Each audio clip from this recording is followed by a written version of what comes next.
అందరికీ నమస్కారం. నేను మీ డాక్టర్ ఆర్‌బి సుధా. ఇప్పుడు మనం మాట్లాడుకోబోయేది ఏంటి అంటే, ఇప్పుడు మనకు ఉగాది వస్తోంది. అందరికీ తెలుసు. మనం మార్చ్ నెలలో ఉన్నాము. మార్చ్ 30th ఉగాది వస్తోంది. విశ్వవసు నామ సంవత్సరం. 60 ఏళ్లకి ఒక్కసారి నేమ్స్ చేంజ్ అవుతాయి. అంటే 60 ఇయర్స్. ఉగాది అంటే ఏంటో ఫస్ట్ చూద్దాము. దాని తర్వాత రాశి ఫలితాలు మాట్లాడుకుందాము. మన ఉగాది అంటే ఫస్ట్ గుర్తొచ్చేది మనకు ఉగాది పచ్చడి, అలాగే తోరణాలు, ఇల్లు కలకలలాడాలు, అలాగే ఏంటంటే మంచి పిండి వంటలు చేసుకోవడాలు, అందరికీ ఏంటంటే ఇచ్చిపుచ్చుకోవడం, అలాగే హ్యాపీగా గడిపే ఒక పండగ కింద మనం చేసుకుంటూ ఉంటాము. కానీ ఉగాది అంటే స్టార్టింగ్ ఆఫ్ క్రియేషన్. అంటే ఏంటంటే బ్రహ్మదేవుణ్ణి కూడా కొలుస్తాం, అందరూ త్రిమూర్తుల్ని కూడా కొలుస్తాం అన్నమాట. యుగం ఈ రోజే మొదలైంది అనేది ఒక ఆన్మాయితీ కింద వస్తుంది. అంటే మన పెద్దలు చెప్పింది అన్నమాట. ఈ రోజు నుంచి లోకం పుట్టింది, అందుకోసం ఉగాది అంటాం. యుగం ఆది అంటే స్టార్టింగ్ ఆఫ్ యుగం అనేది అర్థం అన్నమాట. సో ఉగాది రోజున మనం ఎప్పుడు చేసుకునేది ఏంటంటే ఉగాది పచ్చడి చేసుకుంటాం. అందరికీ తెలుసు షడ్రుచులు ఉంటాయి. ఎందుకంటే లైఫ్ అనేది 6 కలయిక. అంటే ఏంటి, మనకి స్వీట్ ఉంటుంది, సాల్ట్ ఉంటుంది, అలాగే పులుపు ఉంటుంది, అలాగే ఆశ్చర్యం అంటే ఆస్ట్రింజెంట్ అంటాం, వగరు అంటాము, అలాగే కారం కూడా ఉంటుంది. ఇవన్నీ కలయికే కదా మనకి లైఫ్ అనేది. సో లైఫ్ కూడా అన్ని కలయికలు మనం యాక్సెప్ట్ చేసి ముందుకెళ్ళాలి అనడానికి మనం ఉగాది పచ్చడి అనేది చేసుకుంటాము. దాంట్లో చేదు కూడా మనం కలుపుకుంటాం. అంటే బతుకు అనేది అలాగే ఉంటుంది, ఎప్పుడు ఒకలా ఉండదు కదా. అలాగే ఏంటంటే ప్లానెటరీ పొజిషన్స్ కూడా ఎప్పుడు ఒకలాగే ఉండవు. పుట్టినప్పుడు ఏంటంటే మీ ఫోటోగ్రాఫ్ ఆఫ్ హెవెన్ అని చెప్తూ ఉంటాను ఎప్పుడు నేను. సో పుట్టినప్పుడు మీ జాతకం చూసి పరిశీలించి మనమేమో చెప్పడం అనేది జరుగుతుంది. జాతక రీత్యా ఏం రెమెడియల్ మెషర్స్ చేసుకోవాలి, ఏం చేసుకోవాలి అనేది చెప్పడం అనేది జరుగుతుంది. కానీ ఉగాది అనేప్పటికీ ఎప్పటికైనా గుర్తొచ్చేది ఏంటంటే మంచి ముగ్గులు వేసుకోవడం, పచ్చ తోరణాలు, అలాగే ఏంటంటే మంచి పిండి వంటలు, నేను ఇందాక అన్నట్టు పిండి వంటలు, అలాగే పంచాంగ శ్రవణాలు, అలాగే ఏంటంటే మనకు నవనాయకులు ఈ సంవత్సరం అంతా ఎట్లా ఉంటుంది అని చెప్పుకోవడం. అండ్ ఆల్సో ఏంటంటే ఈసారి ఎప్పటికైనా సరే మనకి వచ్చేది ఏంటంటే చైత్ర శుద్ధ పాడ్యమి రోజు వస్తుందన్నమాట. అండ్ ఆల్సో మనం ముందే మాట్లాడుకున్నాము, మీనరాశిలో మనకి 6 ప్లానెట్స్ కలయిక అనేది ఉంటుంది. అలాగే ఏంటంటే మార్చ్ 29 మనకి ఎక్లిప్స్ కూడా, గ్రహణం కూడా ఉందన్నమాట. అన్నీ అయిపోయి మనకి ముందుకు సాగడం అనేది జరుగుతుందన్నమాట. సో ఈ ఉగాది విశ్వవసునామ సంవత్సరం. లాస్ట్ ఇయర్ ఏంటంటే క్రోధినామ సంవత్సరం. అందరూ ఆ పేరు కూడా చాలామంది ఆందోళన భయపడ్డారు అనమాట. సో అలాంటివన్నీ ఏం లేవు, ఇవి ఒక్క పేర్లే అనమాట. ఎవరి జాతక రీత్యా చెప్పడం అనేది జరుగుతుంది. సో ఎప్పుడైనా మనం ఏది మాట్లాడుకున్నా అంటే రాశి ఫలితాలు మాట్లాడుకున్నా ఎప్పటికైనా మనం ప్లానెటరీ పొజిషన్స్ అనేవి చూస్తాం. అంటే ఎక్కడెక్కడ ఏ గ్రహాలు ఉన్నాయని చూసి దాన్ని బట్టి మనం ప్రెడిక్షన్స్ ఇవ్వడం అనేది జరుగుతుంది. అంటే ఏంటి, మనకి తెలుసు, అందరికీ తెలుసు 9 ప్లానెట్స్ ఉన్నాయి, అలాగే 12 రాశులు ఉన్నాయి. మనం 12 భావాల కింద కూడా తీసుకుంటాము. రాశి అనేది ఏంటంటే మనకి చంద్రుడు ఏ ఇంట్లో ఉంటే రాశి కింద పరిగణిస్తాము. రాశి వారీగానే మనం ప్రెడిక్షన్స్ ఇవ్వగలం అన్నమాట. అందరి జాతకాలు చెప్పాలి అంటే కోట్ల మంది ఉన్నారు. అందరి జాతకాలు మనం టీవీలో కానీ జనరల్గా కానీ చెప్పలేము. ఎవరి జాతకం వాళ్ళని పరిశీలించుకుంటే అప్పుడు కరెక్ట్గా చెప్పడం, సొల్యూషన్ ఇవ్వడం అనేది జరుగుతుందన్నమాట. బట్ జనరల్గా ఇప్పుడు ప్లానెటరీ పొజిషన్స్ ఎలా ఉన్నాయో చూద్దాము. నేను ఇందాక చెప్పినట్టు ఉగాది, అందరు ప్రేక్షకులకి ఉగాది శుభాకాంక్షలు. ఉగాది రోజు ఎప్పుడంటే మార్చ్ 30th అయిందనమాట. అండ్ ఆల్సో మనకి ఎక్కడెక్కడ ప్లానటరీ పొజిషన్స్ ఉన్నాయో ఇప్పుడు చెప్తాను, గమనించుకోండి. 5 ప్లానెట్స్ ఏంటంటే మనకి ఈరోజు మనకి మీన రాశిలో ఉన్నాయన్నమాట. అంటే శని ఏమో మార్చ్ 29th మూవ్ అవుతున్నారు. అండ్ ఏమో రాహు ఏమో మనకి ఏంటంటే ఇక్కడే మీన రాశిలో ఉన్నారు. అండ్ ఆల్సో మనకి బుద్ధుడుగా, అలాగే శుక్రుడు, అలాగే ఏంటంటే సూర్యుడు కూడా మనకి మీన రాశిలోనే ఉన్నారు. అలాగే ఏంటంటే మనకి కేతు ఏమో మనకి కన్యా రాశిలో ఉన్నారు. అలాగే మనకి కుజుడేమో మనకి ప్రస్తుతం మిథునంలో ఉన్నారు. జూపిటర్ అన్నిటికన్నా ఏంటంటే బెనిఫిట్ గ్రహం, అంటే మంచి చేసే గ్రహం, శుభగ్రహం మనకేమో మనకి వృషభంలో ఉన్నారనమాట. వృషభం నుంచి మనకి మిథునానికి మే 14th వెళ్తున్నారు. అలాగే రాహు కేతువులు మూమెంట్ కూడా మనకి మే 18th ఉంది. ఎక్కడికి వెళ్తున్నారు? కుంభంలో మనకి రాహు, అలాగే సింహానికేమో కేతు వెళ్తున్నారు. అలాగే మనం చూసాము అంటే మనకి జూపిటర్ కూడా ఈ సంవత్సరం అంతా మిథునంలో మళ్ళా కర్కాటకంలో సంచరిస్తున్నారనమాట. అండ్ ఆల్సో ఏంటంటే మనకి మార్స్ అంటే కుజుడు అన్నిటికన్నా ఏంటంటే మనకి ఇంటర్పర్సనల్ రిలేషన్షిప్స్కి మనం ఎప్పుడైనా కుజగ్రహాన్ని చూసుకుంటాం, కుజ అనుగ్రహం ఉండాలని చూసుకుంటూ ఉంటాం, ఎస్పెషలీ దాంపత్య జీవితంకి, అలాగే మాంగళ్య బలానికి. సో ఆయన ఏంటంటే జూన్ 7th మనకి సింహానికి వస్తున్నారనమాట. సో చాలా మందికి ఏంటంటే ఇప్పుడు ఏల్నాడ్స్ అనేది భయం చాలా మందికి ఉంటుంది. ఈ ఎవరెవరికి ఏల్నాడ్స్ అని ఉందో చూద్దాము. మనకి మకరం వాళ్ళకి ఏల్నాడ్స్ అనేది తొలగిపోతుంది పూర్తిగాను. ఎందుకంటే మీనానికి మార్చ్ 29th వెళ్తున్నారు అనమాట. అలాగే మీనంలోనే మనకి 2 ఎక్లిప్సెస్ కూడా ఉన్నాయి మార్చ్లో. అవన్నీ అయిపోయిన తర్వాతే మనకి ఉగాది అనేది వస్తోంది, అంటే మనకి కొత్త సంవత్సరం వస్తోంది. సో అందరూ కూడా ఏంటంటే హ్యాపీగా ఉండే ఒక తరుణం అని చెప్పుకోవచ్చు అనమాట. సో ఇప్పుడు ఏల్నాడ్స్ అనేమో మనకి మేషరాశి వాళ్ళకి మొదలవుతోంది, మీన రాశి వాళ్ళకి ఏంటంటే 2వ ఘట్టంలో ఉంది, కుంభరాశి వాళ్ళకి ఏంటంటే లాస్ట్ ఘట్టంలో ఉందన్నమాట.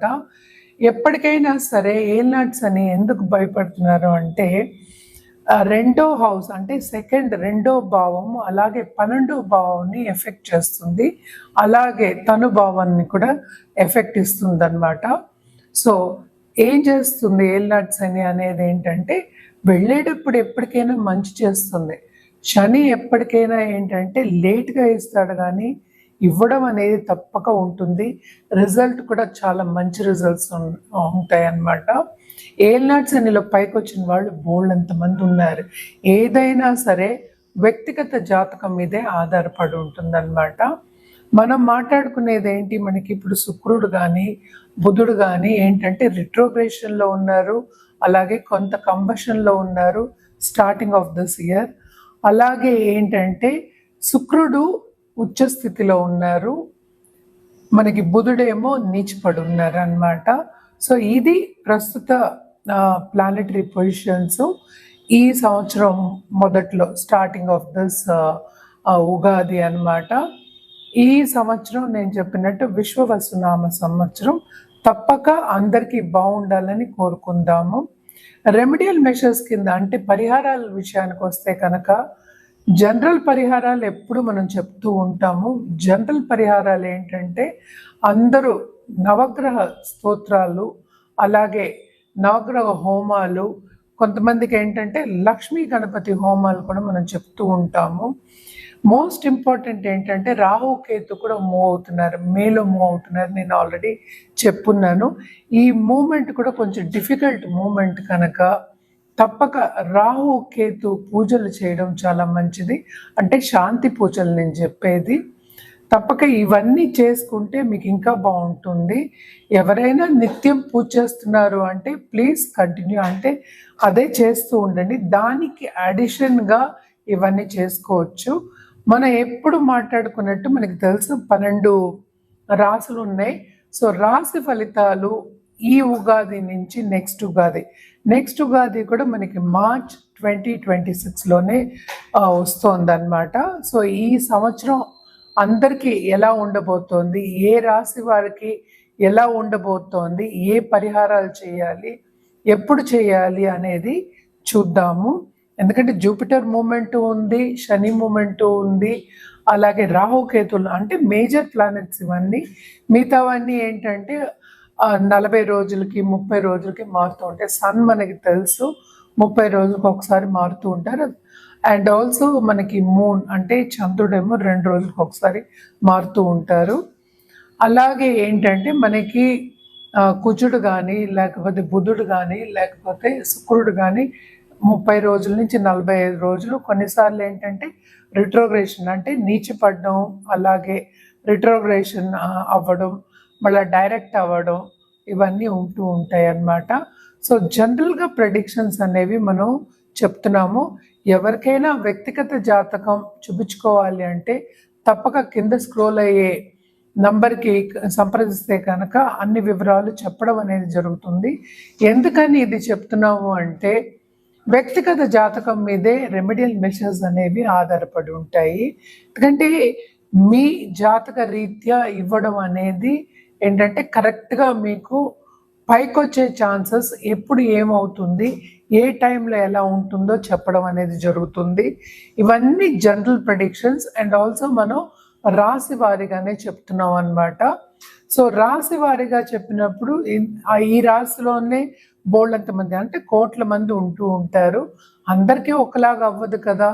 సో వ్యక్తిగత జాతకం మీద మనం ఎప్పుడైనా పరిశీలించి రెమెడియల్ మెషర్స్ కానీ లేకపోతే మనం ఒక జాతిరత్నం వేసుకున్నా కానీ అది ఇంకా బాగా పనిచేస్తుంది. ఎందుకంటే ఎవరికైనా సరే పైకెళ్ళాలనే ఉంటుంది కదా, ఎవరు కింద పడాలి అనుకోరు కదా. కింద పడినా లేచే శక్తి ఉండాలని అనుకుంటారు.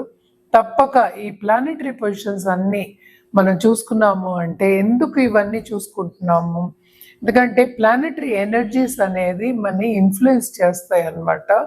తప్పక ఏ ప్లానెట్కి ఎలా చేయాలి అంటే ఏ పరిహారం చేయాలి, ఎలా జాతక రీత్యా బ్యాలెన్స్ చేయాలి అనేది చెప్పడం అనేది జరుగుతుంది.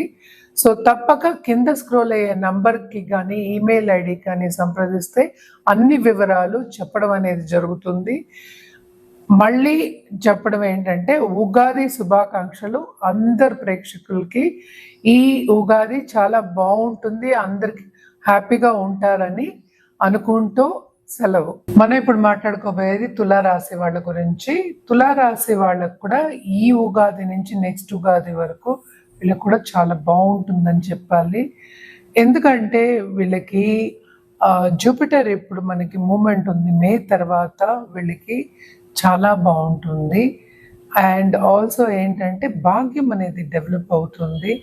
అండ్ ఏంటంటే వీళ్ళు ఏదైనా పని చేయాలి అంటే ఇది ఒక సక్సెస్ఫుల్ మంత్. అంటే ఆంటర్ప్రినర్స్ ఉంటారు, మనకి బిజినెస్ పీపుల్ ఉంటారు ఈ రాశిలో, వాళ్ళందరికీ చాలా బాగుంటుంది. ఎస్పెషలీ కన్సల్టెంట్స్, లాయర్స్ అని చెప్పచ్చు. వీళ్ళకి మంచి మంచి కేసులు వచ్చి ఇంకా సంపాదిస్తారు, చాలా సంపాదించే ఒక యోగం అని చెప్పాలన్నమాట. అండ్ ఆల్సో మనం చూసాము అంటే శని మూమెంట్ కొంతవరకు ఏంటంటే సీక్రెట్ ఎనిమీస్ అనే వాళ్ళు వస్తారు, కొంత సపోర్ట్ ఉండదు వీళ్ళకి. అంటే ఏంటంటే అన్నీ మనమే నెగ్గుకు రావాలి అనుకోకూడదు కదా. సో ఇది మిశ్రమ ఫలితాలు అని చెప్పచ్చు. కానీ జనరల్గా మనం చూసాము అంటే తులారాశి వాళ్ళకి ఈ సంవత్సరం అంతా చాలా బాగుంటుందనే చెప్పుకోవాలి. ఎందుకంటే మనకి జూపిటర్ సంచారం అనేది వీళ్ళకి ప్లస్ పాయింట్ అయింది, అందుకని తప్పక బాగుంటుంది తులారాశి వాళ్ళకి. అలాగే మనం చూసామంటే కేతు ఏమో మనకి 11వ ఇంట్లోకి వెళ్తున్నారు మే తర్వాత, అంటే మేలో వెళ్తున్నారు. సో మే తర్వాత వీళ్ళకి లాభాలు అనేవి కూడా సడన్గా డబ్బు వచ్చే ఛాన్సెస్ ఎక్కువ కనిపిస్తున్నాయి. ఎస్పెషలీ బిజినెస్ పీపుల్కి తప్పక ఏంటంటే వీళ్ళు కొత్త బిజినెస్లు పెట్టుకునే ఒక ఛాన్సు, కొత్త బిజినెస్లు పెట్టుకుంటారు. అండ్ ఆల్సో దాంట్లో పైకి వచ్చే ఛాన్సెస్ అనేవి బాగా కనిపిస్తున్నాయి అన్నమాట. అండ్ కొత్తగా పెళ్లి కావాలి అనుకున్న వాళ్ళందరికీ తప్పక మంచి తరుణం ఇది. ఎందుకంటే మనకి గురు చూపు బ్లెస్సింగ్స్ ఉన్నాయి వీళ్ళకి. సో ఏది వచ్చినా కూడాను వీళ్ళు సక్సెస్ అనేది సాధిస్తారు. చురుగ్గా పనిలో కూడా వీళ్ళు పాల్గొని వాళ్ళు చేసే పనిలో ముందుకు సాగే ఛాన్సెస్ అన్నీ ఈ సంవత్సరంలో ఉన్నాయన్నమాట. సో వీళ్ళకి ప్రమోషన్ వచ్చే ఛాన్సెస్, అలాగే పై వాళ్ళ మన్నన పొందే ఛాన్సెస్, అలాగే ఏంటంటే తప్పక విస్తరింపు అనేది చాలా ఎక్కువ కనిపిస్తోంది. బాగుంటుంది, హ్యాపీగా ఉంటారు. అలాగే ఒక సక్సెస్ఫుల్ మంత్ అనే చెప్పాలి. వీళ్ళకి కూడా ఏంటంటే ధార్మిక కార్యక్రమం, స్పిరిచువాలిటీ అనేది బాగా డెవలప్ అవుతుంది. అండ్ ఆల్సో ఈ రాశిలో ఉన్న పిల్లలకి మాత్రం విస్తరింపు అనేది జరుగుతుంది, సెటిల్మెంట్ అనేది జరుగుతుంది. దూరపు దేశాల్లో సెటిల్ అవ్వాలి అనుకున్న పిల్లలకి, ఈ రాశిలో ఉన్న వాళ్ళ పిల్లలకి తప్పక వాళ్ళు అనుకున్నది సాధిస్తారు, సెటిల్ అవుతారు, ముందుకు సాగుతారు కూడాను. అలాగే రాహు ఎందుకంటే మనం చూసాము అంటే 6th వచ్చారు కనుక తప్పక వీళ్ళకి బ్రహ్మాండంగా ఉంటుందని చెప్పాలన్నమాట. అండ్ ఆల్సో ట్రావెలింగ్ అనేది చాలా ఎక్కువ ఉంటుంది. అండ్ తప్పు చెప్పాను, సారీ, కట్ చేయండి, రాహుది మళ్ళీ వేసుకోండి. సో రాహు అనేది 5th అన్నమాట. సో మళ్ళీ వేసుకోండి, రిపీట్. సో రాహు ఏమో 5th హౌస్లోకి వస్తున్నారు. సో లక్ అనేది ఫేవర్ అవుతుంది. తప్పక వీళ్ళు ఫారిన్తో టచ్ అనేది వస్తుంది. ఫారినర్స్తో కొలాబరేట్ చేసి బిజినెస్ చేసే ఛాన్సెస్ ఎక్కువ కనిపిస్తున్నాయి. అందుకనే ముందు నుంచి నేను చెప్తున్నాను, బిజినెస్ పీపుల్కి చాలా చాలా బాగుంటుందని చెప్తున్నాను అనమాట. అండ్ ఆల్సో ఇండస్ట్రీస్, పెద్ద పెద్ద ఇండస్ట్రీస్ కానీ, లేకపోతే iron industry, any metal industry కానీ, ఆర్ట్ ఇండస్ట్రీకి కానీ తప్పక, అంటే సెరామిక్ చేసేవాళ్ళు ఉంటారు, పాటరీ చేసేవాళ్ళు ఉంటారు, ఇలాంటి వాళ్ళందరికీ చాలా చాలా బాగుంటుందనే చెప్పాలి. ఫారిన్ టచ్ వచ్చిన వాళ్ళకి మాత్రం లక్ అనేది ఫేవర్ అవుతుంది. అండ్ తప్పక వీళ్ళకి బ్రహ్మాండంగా ఉంటుంది.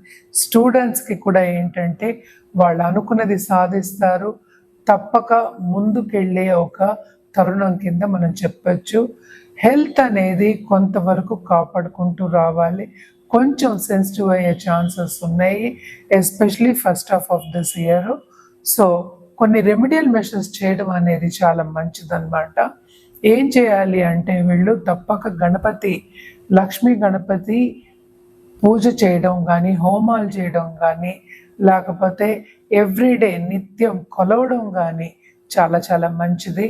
ఎప్పటికైనా మనం చెప్పేది ఏంటంటే లక్ష్మీదేవిని కొలిస్తే ఇంకా మీకు తెలిసిందే, ధనం అనేది వస్తుంది. మంచి యోగాలు ఉన్నాయి ఈ రాశి వాళ్ళకి ఈ సంవత్సరంలో, తప్పక బాగుంటుంది.